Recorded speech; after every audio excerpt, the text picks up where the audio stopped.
മാം, എൻ്റെ കുഞ്ഞിന് പൊതുവേ ഞാൻ ആഗ്രഹിക്കുന്നത് ആയുർവേദിക് മെഡിസിൻ ആണ് ഞാൻ പ്രിഫർ ചെയ്യുന്നത്. പക്ഷേ ഈ ആയുർവേദിക് മെഡിസിൻ എന്ന് പറയുമ്പോൾ കഷായം പോലുള്ള കാര്യങ്ങൾ, കയ്പ്പ് എന്നുള്ളൊരു, അപ്പോൾ കുഞ്ഞുങ്ങൾക്ക് കൊടുക്കാൻ പറ്റുന്ന രീതിയിൽ അതിനെ എങ്ങനെ നമുക്ക്, അത് മാമിന് എന്താണ് അതിനെക്കുറിച്ച് പറയാനുള്ളത്?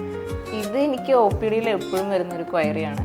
കാരണം കുഞ്ഞ് കഷായം കുടിക്കൂ, കയ്പ്പല്ലേ, കാണുന്നത് വിഷമാണ് എന്ന മട്ടിലൊക്കെ എല്ലാവരും പറയാറുണ്ട്.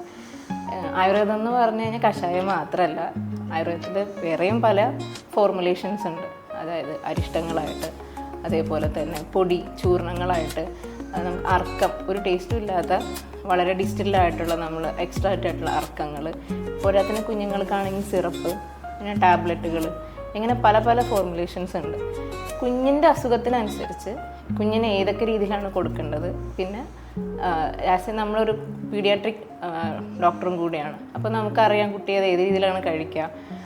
അപ്പോൾ ആ രീതിയിൽ ആ ഫോർമുലേഷൻ, ചില മരുന്നുകൾ ഭക്ഷണത്തിനോട് ചേർത്ത്, ചില മരുന്നുകൾ വെള്ളം പോലെ കുടിക്കാൻ പോലെ തിളപ്പിച്ച് കൊടുക്കാനും, ചിലത് ഇനിയിപ്പോൾ അല്ല ഈ സ്കിന്നിൻ്റെ ഇഷ്യൂസൊക്കെ ആണെങ്കിൽ കുടിക്കുന്ന വെള്ളത്തിൽ കഴുകാനായിട്ട്, പുറത്ത് തേക്കാനായിട്ട്, അങ്ങനെ പല പല ഫോർമുലേഷൻസിൽ ഒരു വൈദ്യൻ്റെ ഒരു വൈദിക്ത എന്ന് പറയാം എങ്ങനെ അതിനെ കുട്ടിയിലോട്ട് അഡ്മിനിസ്ട്രേറ്റ് ചെയ്യാം എന്നുള്ളത്.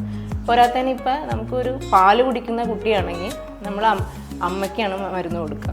അതല്ല, കുട്ടി ഒരു ഭക്ഷണം കൂടി കഴിക്കുന്ന ഒരാളാണെങ്കിൽ അമ്മയ്ക്കും കുഞ്ഞിനും മരുന്ന് കൊടുക്കും. അപ്പോൾ അവിടെയൊക്കെ നമുക്ക് കുഞ്ഞിലേക്ക് മരുന്ന് എത്തിക്കുക എന്നുള്ളതിന് പല പല വഴികൾ വെച്ചിട്ട് നമ്മളത് ചെയ്യുന്നതാണ്.